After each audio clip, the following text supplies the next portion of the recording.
it's a combination of the Kronos. Oh, that's McNish. That's Alan McNish. That's a massive shunt there. Traffic. Oh boy, that was no. He went for a hole there, boys, that was not there. Look at the spectators. Boy, the camera guys lucky. God, Look at that Alan's wheel okay. flying. That is a scary scene. Wow. And the drivers, the prototype drivers, spoke about this. They said we will need to take unnecessary risks to clear GT traffic. This is frightening stuff. Alan McNish is still in the car. On first glance, guys, I don't think the gap was there. Let's take a look down through the Dunlop curves. He goes inside Bernard. That's for the lead of the race. It wasn't there. I mean, we're talking about it. It's really difficult to see out of that car, and it just looks like that's coming into play here. Cleared that guardrail. We're taking world feed here, so we don't have control of the pictures we're seeing or broadcasting. Doing about 175 miles an hour there down through the Dunlop curves. On board. This is with Timo. See the traffic, and Alan just shoots the gap. Wow. And this is exactly what we had talked about. We're getting the car righted now. Alan's still in. That was extremely disturbing. And Dr. Wolfgang Ulrich. And that is a goodness. Boy, wow. Thank goodness. That is awesome. That's great to see right there. That was a massive shunt, and the relief at Audi, relief that Alan is okay. See the emotion there on Dr. Ulrich, and his eyes almost brought to tears. Amazing, walking away, just wow. Big shunt. GT traffic early in the race. You got to say this is just being too aggressive, guys. Yeah, I totally agree. That wasn't necessary place. I think it's being awful aggressive, and I think they just can't see out of the car as well. Next concern is for those fans. In a moment, you're going to see that wheel come down. Look at that. How close that was to the photographer there. Whew. And that combination of pictures was poorly put together. Ulrich was, of course, applauding when Alan stepped from the car.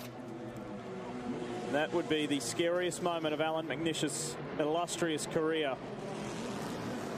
Talk about the integrity of these race cars, and you got to think the closed cockpit there helped him. It's a one-piece monocoque, and just relief for everyone there. That is a really big team. Alan's been with them for so long, and they're disappointed that that car is out, but the #1 priority is that their driver is okay. He's still doing a good job in the Rothmans Porsche 961. The car he was to have driven, the 962, destroyed by Price Cobb in qualifying. The four-wheel drive car finished 7th overall at Le Mans last year. Racing towards Indianapolis at over 180 miles per hour, we again share the driver's view of the world's most famous racetrack. The sun is bright as Nierop snatches 6th gear, then starts to brake and down change for the corner, but it all goes wrong.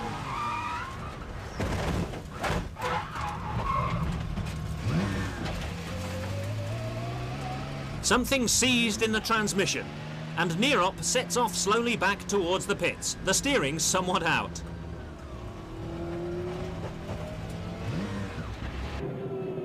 Behind the other IMSA class survivor, Galvin's Mazda, Hulbert piles on the laps.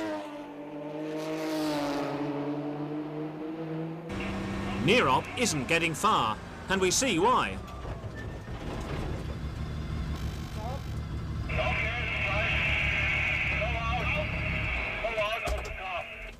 The voice you heard was that of Porsche's Peter Falk on the radio, warning his driver the car was on fire.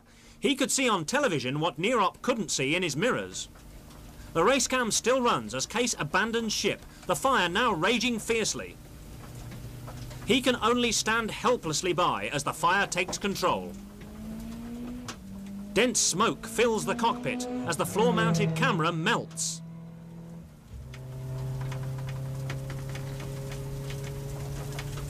Marshals tackle the blaze, but the car is finished for good.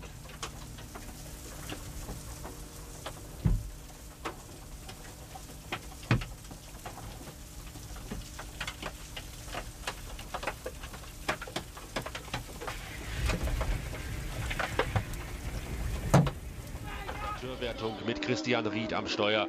Oh. Jetzt. Ja, jetzt wird's aber heftig. Uiuiui. Ja. Da sollte man doch lieber abstellen. Ja. In die Boxengasse mit Feuer ist eigentlich nie eine gute Idee. Ein bisschen Benzin ist ja da. Was brennt denn da so fürchterlich? Ja. Ja. Reicht das ganze Auto, dann ist die Frage sowieso obsolet. Er hat doch jetzt am Feuerlöscher angehalten. Da ist er endlich. Schon da. Ja, ja. Eine gewisse Reaktionszeit musste dem Franzosen schon zugute halten.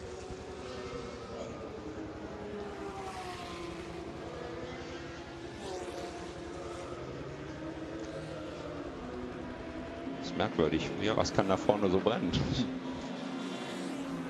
Du kennst doch die Ferrari. Ja, also wir könnten mal davon ausgehen, dass es ganz normal, ganz einfach alles geschliffen hat und es hat sich aufgeheizt und das innere, der Reifen, das innere Radhaus, also einfach dieses Material hat sich entzündet. Leitungen. Wahrscheinlich die Hydraulik vom Dämpfer und was da alles noch an Flüssigkeit irgendwo mal überheizen. Gut, die ist natürlich schon. Jetzt hier Bati Preliasco, der Teammanager der AF Corse-Mannschaft. Oh, einmal ausgemacht und wird wacker zurückgefahren. Ja.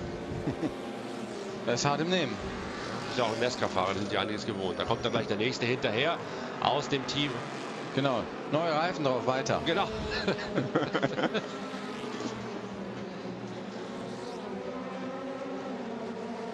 Das wird erstmal getankt, wie ich das gehört. Ja.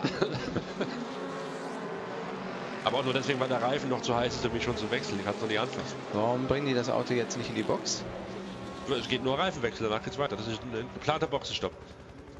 Ja, das war ironisch gemeint. Aha, okay, es geht in die Box.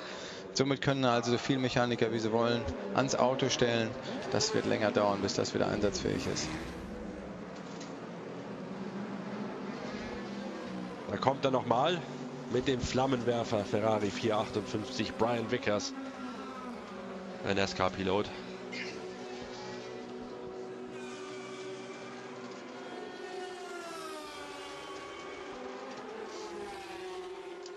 Yeah, that's at Tetra Rouge. Yeah, Alan Simons had started the car. You saw Christian Poulsen, who won in the LMP2 class in a Porsche. And that's the end of it. Well, that's the Rocky shunt, isn't it? He's just gone off at Tetra Rouge. Now, was there contact? He's far too...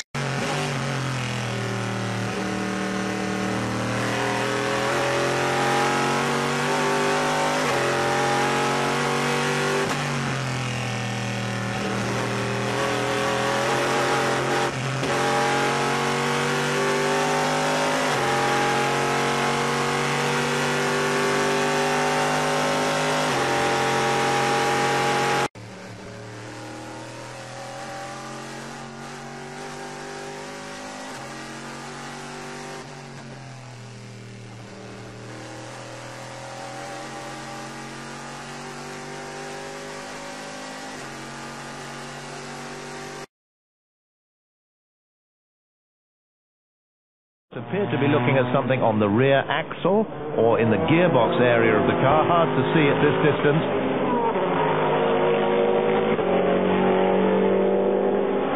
The number one Toyota. But the Mercedes noticeably quick in a straight line. Cresting the rise there as you come down to the braking area at the end of a long Mulsanne straight. The Toyota lights ablaze. Make sure the slower cars see them. Here we go. Oh my God! Oh my God! The Mercedes has taken off. That's Peter Dumbreck at the wheel of the number 5 Mercedes. The car flew right up into the air, over the barriers, over the wire, and into the trees. Let's look at this again. This is an awful accident. An awful accident. He moves out of the slipstream of the Toyota, and the car just takes off. That looks horrifically like a replay of what happened to Mark Webber, who I hasten to add, but that's a big impact. Look at the earth thrown up. That is a very big impact. shock and horror and amazement in the Mercedes garage. They can't believe it's happened again. The mechanics, a dreadful sense of responsibility and concern, and we are now on board the Chrysler Viper. The pace car is out, the safety car, as we must call it. Dominic Dupuis at the wheel there, and the world's press has gathered outside the door of the Mercedes-Benz.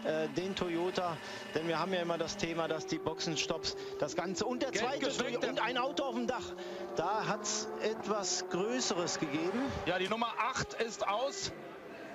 Safety Car Standby meldet uns die Rennleitung. Der Toyota mit der Nummer 8 hängt da im Reifenstapel, während das Schwesterauto noch um die Führung kämpft mit Benoit Treloyer. Und hier sehen wir, wie es dazu kam. Kontakt mit einem Ferrari. Oh, ein Überschlag des Toyotas und dann natürlich auch noch der Ferrari, der geht auch noch auf den Kopf. Ein Riesenunfall hier, glimpflich abgegangen, vor allem für den Toyota. Der Ferrari hat sich dann nur in der Leitplanke überschlagen. Das natürlich, ja, das ist das Aus für den Toyota. Das Auto ist zwar jetzt auf den Rädern, aber da würde ich mal sagen, das kann man vergessen. Riesenaktion jetzt hier. Safety Car blendet uns die Rennleitung ein. Das ist der Grund. Das erinnert an die Mercedes-Zeiten, wo es natürlich da gar nichts mit zu tun hat. Aber trotz dieser Finne haben wir jetzt hier durch einen Dreher bei Höchstgeschwindigkeit einen Überschlag gesehen. Anthony Davidson sitzt da gerade am Steuer. Szenen, wie wir es aus dem letzten Jahr schon mal gesehen haben. Keine Chance für den Toyota. Ferrari zieht rein.